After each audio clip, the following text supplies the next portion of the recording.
কৃষ্ণ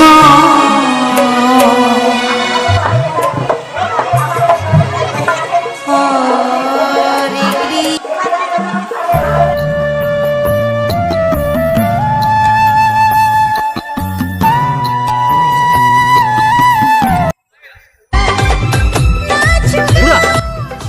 তুমি কান্দো কেন? ভাইপো আরে সে তো খাইতে যাইলি, হ্যাঁ সে তো জুতা রেখে দিয়ে আমি খাইছি। আচ্ছা আইসা যখন দেখি না জুতা আর নেই রে ভাইপো, কি করি? আমি ছিড়া জুতা দিয়ে করে ভালো জুতা নিয়ে পেয়েছি। হাই রে ভাইপো, তুই তাহলে তো লাভ করছি রে ভাইপো। হ্যাঁ আমার তো জুতা হারিয়ে গেল রে ভাইপো। কাই জুতাটা দেখি তো। এই দেখো। হাই কি গো?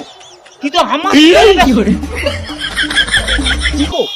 যা যা যা যা তো সিড়া জুতা সিটি আছে কি? যা যা যা লিসি যা যা যা মাছ কাছে দে দে জুতা আমার জুতা পাল্টে দিয়ে করে আমার জুতা নেই।